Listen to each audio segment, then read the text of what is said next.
नमस्ते, good morning. मैं ललित डागर आपका स्वागत करता हूं एक बार फिर से मेरे इस नए ब्लॉग में। और मैं आशा करता हूं हमेशा की तरह आप सभी लोग स्वस्थ होंगे और मस्त होंगे। पिछले 3 या 4 सालों से मैं एक ऐसे सप्लीमेंट को यूज़ कर रहा हूं जिसने मेरी मसल बिल्डिंग में बहुत मदद की है, या ये कह सकते हैं ये supplement the most powerful supplement of muscle building कहलाता है। The king of the supplement भी इसको कह सकते हैं। तो आज हम इसी सप्लीमेंट के बारे में बात करने वाले हैं और आशा करता हूं कि मेरा ये वीडियो आपके लिए काफ़ी जानकारी भरा होगा। तो अगर सप्लीमेंट के बारे में बात करने वाले हैं वो है creatine. Creatine is the most powerful supplement in muscle building. इसको समझने के लिए हमें सबसे पहले इसके बारे में अच्छे से जानना होगा, जिसको मैंने कुछ टॉपिक्स में डिवाइड किया है। नंबर फर्स्ट, क्रिएटिन होता क्या है। नंबर 2, क्रिएटिन हमारी बॉडी में करता क्या है। नंबर 3, क्रिएटिन कब, कैसे और कितना लेना चाहिए। नंबर 4, क्रिएटिन के फायदे और नुकसान। और नंबर 5 आता है कौन सा क्रिएटिन आपको लेना फायदेमंद रहता है। तो सबसे पहले हम शुरू करते हैं नंबर 1, क्रिएटिन क्या है। What is creatine. क्रिएटिन एक नेचुरली बनने वाला पदार्थ है जो हमारी बॉडी में लीवर, किडनी और पैनक्रियाज में बनता है। मुख्यतः क्रिएटिन हमारी मसल्स की पावर बढ़ाने का काम करता है, जिससे जिम में हम एक्स्ट्रा वर्कआउट कर पाते हैं। Creatine 3 type of amino acid का मिश्रण होता है, आर्जिनाइन, ग्लाइसिन और मैथोनाइन। ये तीनों ही अमीनो एसिड्स मिलकर क्रिएटिन की संरचना करते हैं। अभी आता है नंबर 2 कि क्रिएटिन हमारी बॉडी में क्या करता है। जब हम बाहर से क्रिएटिन लेते हैं तो क्रिएटिन ब्लड से होता हुआ हमारी मसल्स में फास्फोरस के रूप में इकट्ठा हो जाता है। हमें एक्स्ट्रा वर्कआउट करने के लिए एनर्जी एटीपी से मिलती है और एटीपी प्रोड्यूस करने का काम क्रिएटिन करता है। एटीपी मुख्यतः 3 टाइप ऑफ फास्फोरस का कॉम्बिनेशन होता है। जब हम जिम में एक्स्ट्रा मेहनत करते हैं उस टाइम हमें जो एक्स्ट्रा एनर्जी की ज़रूरत होती है वो एनर्जी हमें एटीपी देता है। 3 टाइप ऑफ फास्फोरस में से एक फास्फोरस जाकर हमें एनर्जी प्रदान करता है। बाकी के बचे हुए 2 फास्फोरस एडीपी में परिवर्तित हो जाते हैं और तब तक वो एडीपी में ही परिवर्तित रहते हैं जब तक कि उनसे एक और फास्फोरस आकर ना मिले। तो हमारी मसल्स में स्टोर फास्फोरस या जो हम बाहर से क्रिएटिन लेते हैं उससे एक और फास्फोरस जाकर उन 2 एडीपी से मिलता है और एक और एटीपी बनाता है जो हमें एक्स्ट्रा वर्कआउट के लिए एनर्जी प्रदान करते हैं। इसको हम इस तरह से भी समझ सकते हैं। सपोज कीजिए आप कोई भी फेलियर सेट लगाते हैं या कोई भी हैवी एक्सरसाइज करते हैं, जैसे बेंच प्रेस हो गया, स्क्वाट हो गया या डेडलिफ्ट हो गई।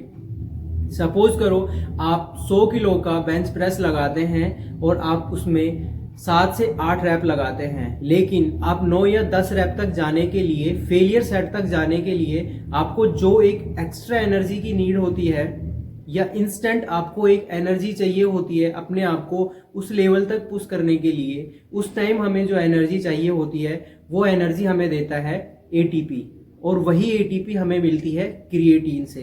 तो सिंपल है, क्रिएटिन हमारी मसल्स की पावर को बढ़ा देता है, जिससे हम घंटों वर्कआउट करते हैं जिम में, या हम एक्स्ट्रा एफर्ट अपना लगा सकते हैं, इंटेंस वर्कआउट कर सकते हैं। नंबर 3, क्रिएटिन कब, कितना और किस तरह से लेना चाहिए।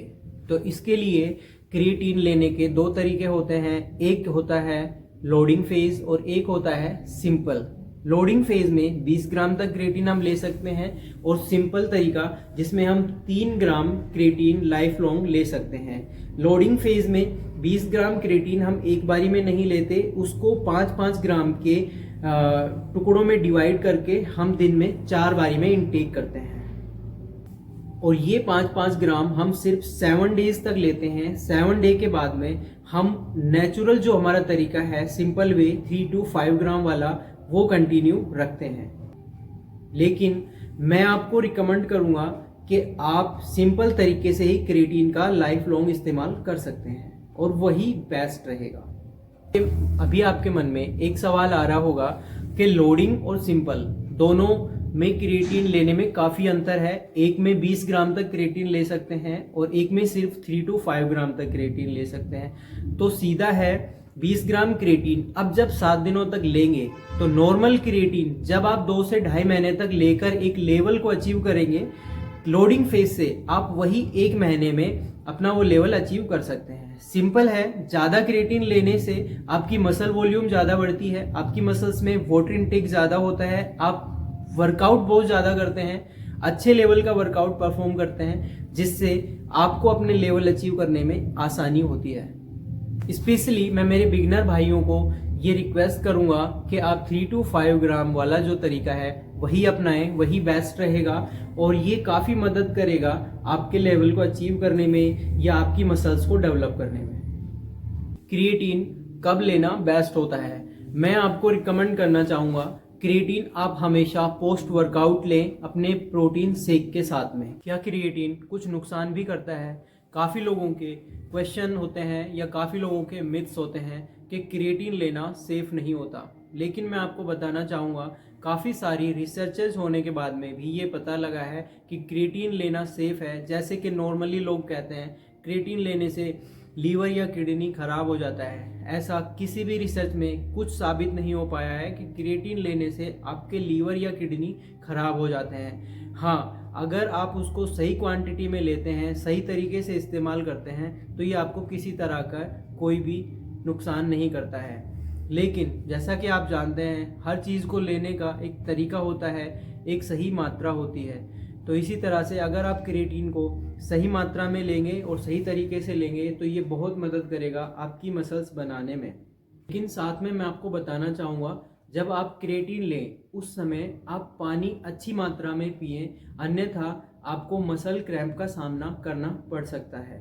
और एक नियमित मात्रा से ज़्यादा मात्रा में क्रिएटिन लेना भी आपके लिए नुकसानदायक हो सकता है। जिस तरह से अगर आप क्रिएटिन ज़्यादा लेते हैं तो ये आपके एब्डोमिनल को डिस्कम्फर्ट कर सकता है।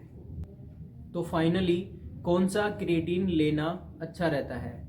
मार्केट में कई तरह के क्रिएटिन या कई सारी फॉर्म में आपको क्रिएटिन मिल जाएंगे, लेकिन मैं पर्सनली आपको सजेस्ट करूँगा कि आप क्रिएटिन मोनोहाइड्रेट लें। क्रिएटिन मोनोहाइड्रेट क्यों लेना चाहिए? क्रिएटिन मोनोहाइड्रेट इसीलिए लेना मैं आपको रिकमेंड करूँगा कि क्रिएटिन मोनोहाइड्रेट आपकी बॉडी अच्छे से एब्जॉर्व करती है, इजीली अवेलेबल हो जाएगा मार्केट में आपको। और सबसे बड़ी बात जो मैं आपको बताना चाहूँगा बिगिनर भाइयों के लिए कि क्रिएटिन मोनोहाइड्रेट पॉकेट फ्रेंडली भी होता है। तो दोस्तों आज का मेरा ये वीडियो यहीं समाप्त होता है। आशा करता हूँ मेरे द्वारा बताई गई जानकारी आपको अच्छी लगी होगी और आपके फिटनेस जर्नी में आपकी कुछ मदद कर पाएगी। तो कृपया चैनल को सब्सक्राइब करें और मेरा ये वीडियो आप अपने किसी फ्रेंड के साथ शेयर ज़रूर करें। नमस्ते।